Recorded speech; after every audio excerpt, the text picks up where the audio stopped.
गौरक्षा सामाजिक संस्था महाराष्ट्र राज्याशी संलग्न असलेल्या गोरक्षकांच्या सतर्कतेमुळे जनावरांची बेकायदेशीर वाहतूक करणारा ट्रक दहिवडी परिसरात पकडण्यात आला असून या प्रकरणी 2 इसमांविरुद्ध पोलिसात तक्रार दाखल करण्यात आली आहे। फिर्यादी गोरक्षक यांच्या माहितीनुसार दिनांक 30 जून 2025 रोजी कोल्हापूर येथे देवदर्शनासाठी जात असताना त्यांना बातमी मिळाली की MH09FL 5801 क्रमांकाचा आयशर ट्रक जनावरे भरून कत्तलीसाठी फलटणच्या दिशेने जात आहे। या माहितीच्या आधारे गोरक्षकांनी सहकाऱ्यांसह पाठलाग सुरू केला। पेठवडगाव, विटा, मायनी, कातरखटाव मार्गे हे वाहन दहिवडी हद्दीत HP पेट्रोल पंपाजवळील पुलाजवळ सापडले। सदर ट्रक थांबवून त्याची पाहणी केली असता त्यामध्ये एकूण 18 गोवंश जनावरे, 14 आडवे व 4 उभे रेडा व म्हैस जातीचे दाटीवाटीने भरलेले आढळले। जनावरांना कोणत्याही प्रकारचा चारा पाणी नव्हता, तसेच त्यांच्यासोबत कोणताही पशुवैद्यकीय दाखला किंवा अधिकृत वाहतूक परवाना नव्हता। गाडीवरील चालक जमीर अब्बास सवार, वय वर्ष 43, राहणार आष्टा, जिल्हा सांगली व त्याचा सहकारी राज आसिफ पटेल, राहणार आष्टा, जिल्हा सांगली यांनी सदर जनावरे कत्तलीसाठी नेत असल्याचं कबूल केलं। ट्रकची व जनावरांची एकूण अंदाजित किंमत सुमारे 25,40,000 रुपये इतकी आहे।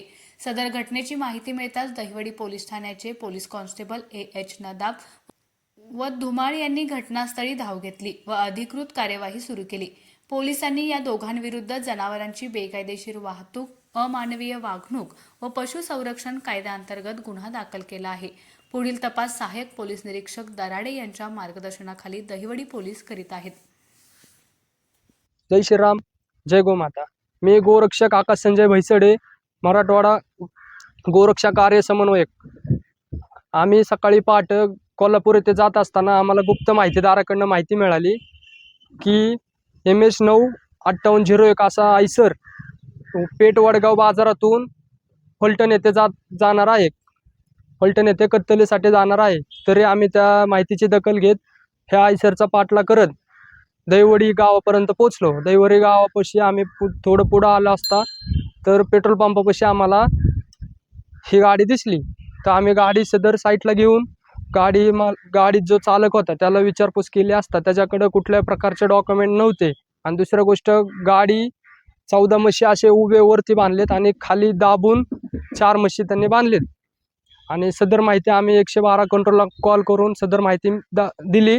त्यानुसार तिथं काही मार्शल आले, दहिवडीचे दोन मार्शल आले। त्यांनी चौकशी करून गाडी पोलीस स्टेशनला घेऊन आले।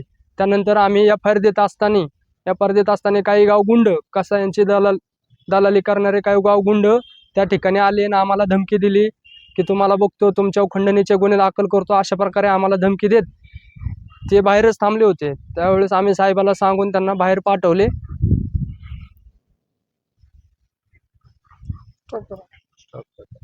धमकी दिली म्हणजे नेमकं काय केलं?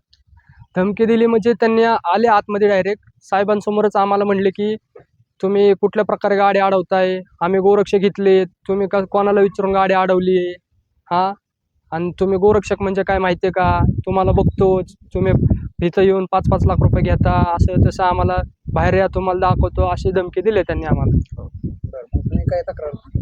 आम्ही साहेबांना तक्रार केली, SP साहेबांना सुद्धा तक्रार केली की असे काही गाव गुंड आलेले आहेत, आम्हाला धमकी देऊन आम्हाला घाबरवण्याचा प्रयत्न करत आहे।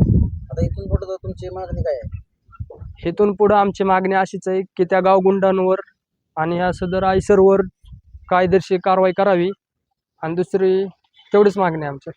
या ज्या जनावर तुम्ही आता गाडी हां, त्यांचे काय विल्हेवाट काय लागतं? त्यांची मुलं साहेब म्हणलेत आम्हाला पंढरपूरच्या गोशाळेत सोडू, जर पंढरपूरच्या गोशाळेंनी नाही घेतली तर त्याला हडपसर येथे श्री द्वारकाधीश गोशाळेमध्ये पाठवून देऊ।